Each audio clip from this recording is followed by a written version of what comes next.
Assalamualaikum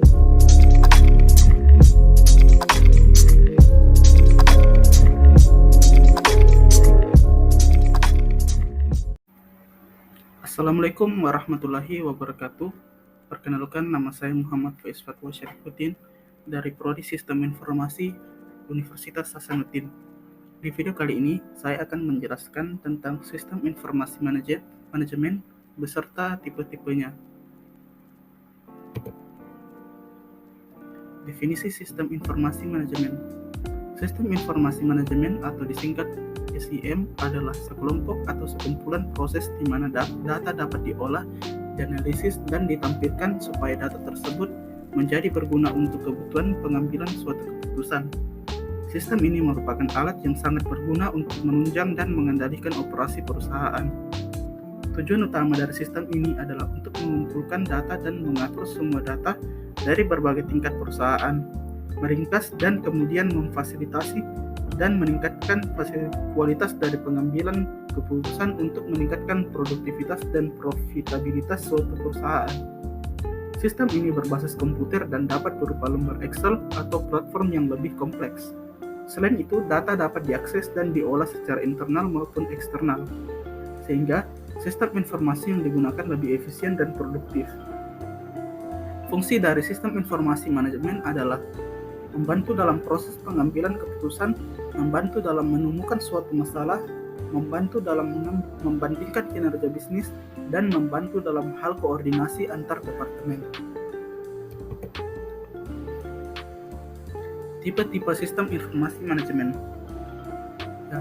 terbagi menjadi 5, yaitu sistem informasi akuntansi, sistem informasi pembiayaan, sistem informasi pemasaran, sistem informasi produksi, dan yang terakhir sistem informasi sumber daya manusia.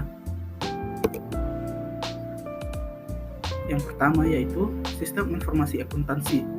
Sistem informasi akuntansi yaitu suatu sistem yang terdiri dari berbagai formulir, catatan, dan laporan yang telah disusun dan menghasilkan suatu informasi keuangan yang dibutuhkan oleh perusahaan. Fungsi dari sistem informasi akuntansi yaitu mengumpulkan semua data kegiatan bisnis perusahaan dan menyimpan data tersebut secara efektif dan efisien. Yang kedua yaitu mengambil data yang diperlukan dari berbagai sumber dokumen yang berkaitan dengan aktivitas bisnis. Dan yang ketiga yaitu membuat dan mencatat data transaksi dengan benar ke dalam jurnal-jurnal yang diperlukan dalam proses akuntansi sesuai dengan urutan dan tanggal terjadinya transaksi.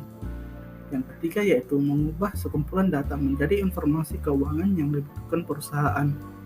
Dan yang terakhir yaitu sebagai suatu sistem pengendali keuangan agar tidak terjadi suatu kecurangan.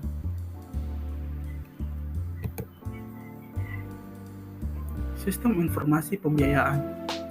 Sistem informasi pembiayaan yaitu sistem informasi yang bertujuan untuk mengatur masukan pembiayaan atau pinjaman angsuran sehingga menertibkan pengolahan data yang terkait dengan pembiayaan.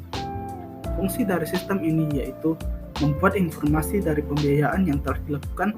Selain itu juga dapat dimanfaatkan sebagai data yang dapat dianalisa untuk membantu marketing di masa yang akan datang. Sistem informasi pemasaran. Sistem informasi pemasaran yaitu sistem yang di dalamnya menganalisa dan juga mengukur informasi pemasaran yang dihimpun secara terus-menerus dari berbagai sumber perusahaan. Fungsi dari sistem informasi perusahaan yaitu pihak perusahaan akan dimudahkan dalam mengontrol perkembangan bisnisnya. Yang kedua yaitu membantu memudahkan setiap sistem informasi yang dimiliki perusahaan. Yang ketiga yaitu membantu mempercepat informasi ketika ada kesalahan ataupun kekeliruan pada data. Yang keempat yaitu mempermudah manajemen waktu dalam hal menjalankan kegiatan perusahaan, terutama dalam hal pemasaran. Dan yang terakhir yaitu meminimalisir terjadinya human error. Sistem informasi produksi. Sistem informasi produksi yaitu sistem informasi manajemen yang menyediakan informasi untuk digunakan oleh fungsi produksi. Fungsi dari sistem ini yaitu digunakan dalam merencanakan, monitoring, dan mengontrol proses produksi yang terjadi sehingga lebih efisien. Yang kedua yaitu menghasilkan efisiensi proses produksi, kontrol kualitas yang ketat, serta menghasilkan produk yang lebih bagus. Yang ketiga yaitu mengurangi biaya dari penggunaan berbagai inventarisasi dengan mendapatkan kontrol material yang baik. Dan yang terakhir yaitu digunakan sebagai alat persaingan secara kompetitif antara organisasi bisnis. Sistem informasi sumber daya manusia. Sistem informasi sumber daya manusia yaitu sebuah sistem berbasis komputer yang berfungsi mengatur, menganalisa, dan mengelola sumber daya manusia sehingga diperoleh informasi yang tepat guna pengambilan keputusan. Fungsi dari sistem informasi sumber daya manusia yaitu pencatatan database karyawan secara lengkap seperti tanggal lahir, informasi kontak, status keluarga, dan lain sebagainya. Yang kedua yaitu pencatatan informasi pekerjaan karyawan seperti posisi, departemen atau divisi, jumlah gaji, atasan atau bawahan, dan banyak lagi. Yang ketiga yaitu pengaturan benefit karyawan. Yang keempat yaitu absensi online serta pengajuan cuti. Dan yang terakhir yaitu penghitungan payroll, reimbursement, dan lain sebagainya. Saya kira itu saja yang dapat saya sampaikan. Terima kasih. Assalamualaikum warahmatullahi wabarakatuh.